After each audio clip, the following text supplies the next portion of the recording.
Hello my friends, I'm Duchess and welcome to my YouTube channel. Today I'm going to be doing a Q&A to celebrate reaching 1,000 subscribers on my YouTube channel. So let's get started.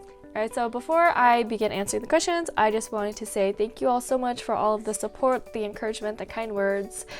I really appreciate you all, and all of your comments and your support really encourage me and motivate me to work harder, to make better content, make more content, and so I really appreciate all of you guys. Thank you so much for following me on my journey this far.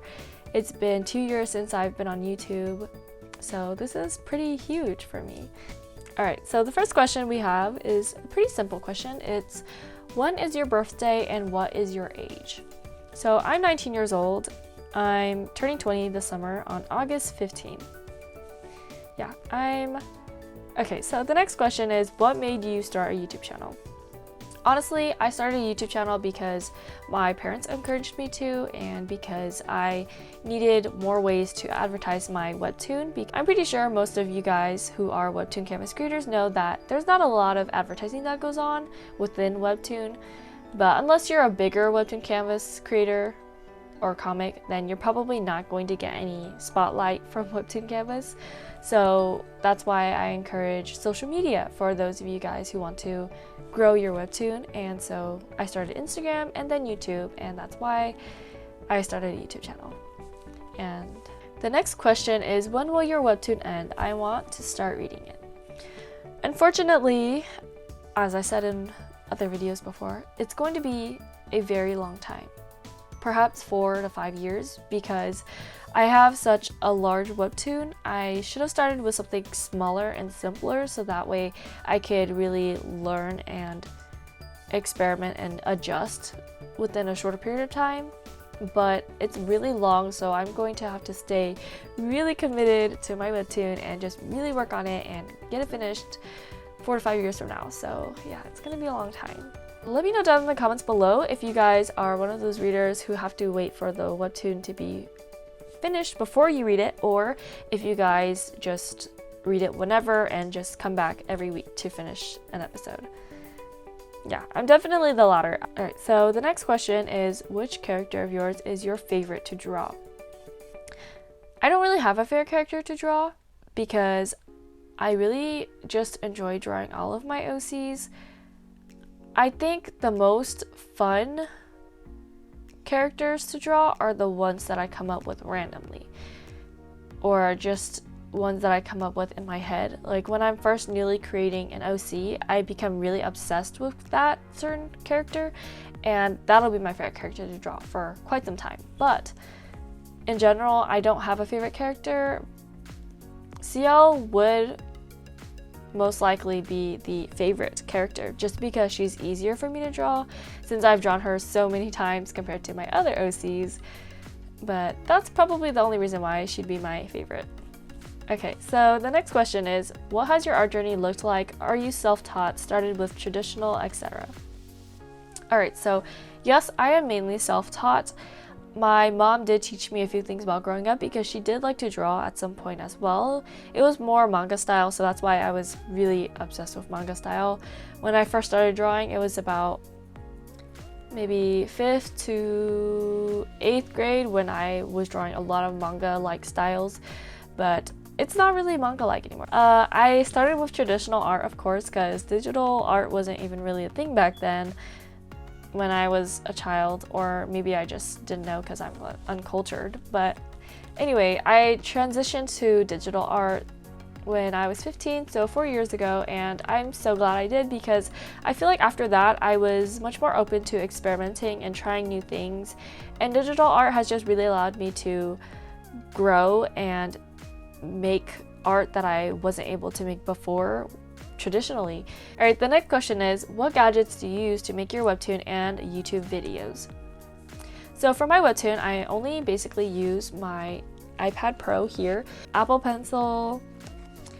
That's basically all I use for my webtoon. For my YouTube videos, I used a lot more. So I used my laptop, The specific program that I use for editing is Movavi Suite.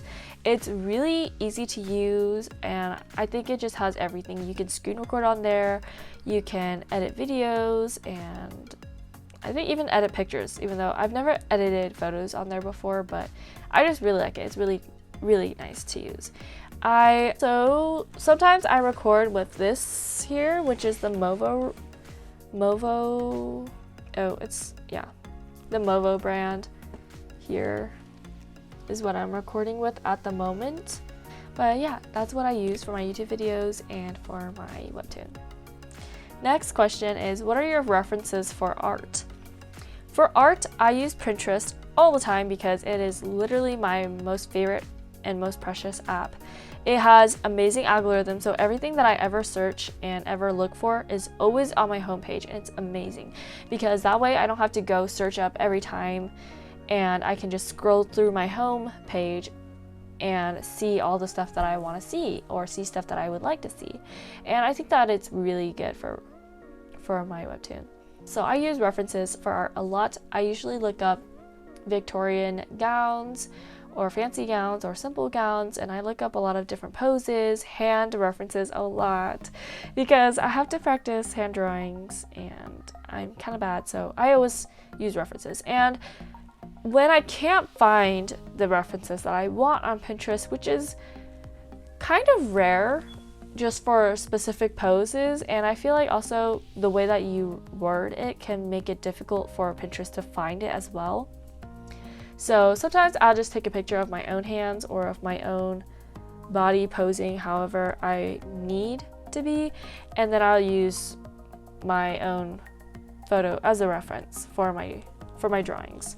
Alright, so next question is the people you admire. If I have to select certain individual artists, then Sam Does Art, Miko JPG, Frostbite Studios, Snail Barrel, and I don't really reference their artwork for my own art, but I do really admire them, and I do hope that one day I will reach their level of skill, and yeah. Alright, so the next question is, how did you come up with the CL redesign? The differences are crazy. Alright, so I really like this question. It's really interesting because it was just kind of random. So at first, when I was first creating my webtoon, I had my webtoon all written out basically. And I had the name for my main character, CL. I really like the name CL.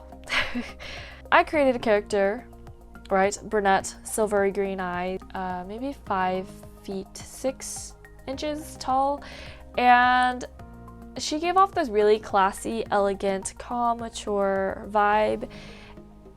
And the more I drew her, the more I felt like she didn't fit the name CL. Like, this character was not her. It could not be her. And so I just kept drawing her that way. And then one day I was working at my family's business, but I was taking a break. So I was sitting down and I was like, okay, time to sketch, right? So I was sketching, and then I drew this reddish pink-haired character with light blue eyes, light silvery blue eyes. And then when I was done sketching her, I looked back and I was like, wow, this character, her name is CL because she just looks like a CL. And that sounds kind of weird, but it's just the way that she looked. I was just like, I just felt so strongly that had to be her, that it was her. And I'm really glad I switched to her design, although I do also love the first original design of CL, but she just doesn't suit the role because of the things that CL has been through or will go through, and the way that she looks is just, her personality doesn't fit, if you know what I mean. Alright, so that was a lot on that question, so we'll be moving on to the next one, which is, what are your favorite webtoons to read? This is going to be the last question, and I have quite a few, so Okay, so the first webtoon that I'm going to recommend to you guys is One of a Kind Romance. I really love this webtoon. They're just so cute. I'm not gonna spoil it, just go read it if you guys like romance. And yeah. Oh, the main male lead is an actor, and it's very interesting. It's very interesting because it's like a different perspective. I feel like this webtoon is a little bit different, and that's what makes it interesting, because usually webtoons all sort of have the same tropes, the same storylines, you know, like the one where the main character dies and comes back to life, gets revenge, etc. You know, there's certain webtoons that repeat itself, but this one is different, and I really like that about it. The next one is going to be I Love You by QnA. This one is phenomenal. The writing and the symbolism in this webtoon is amazing. You just have to be really committed because it's really long. It's about 200 episodes. Yeah, but it's definitely worth it if you guys like very interesting and complex storylines and characters. So yeah, definitely check that out. It's also a drama webtoon. Alright, the next recommendation is going to be Operation True Love. It's a fairly new webtoon, but yeah, I really like this one. The next recommendation is Romance 101. I just finished binge reading this a month ago, and it's so cute. Yeah, I also really relate to the female lead, and so I feel like that also made me enjoy this series a lot more. So that one is romance, and also I would say slice of life, because it's just very realistic and it talks about a lot of real life things that happen in real life. Alright, so the next one is going to be When JC Whistles.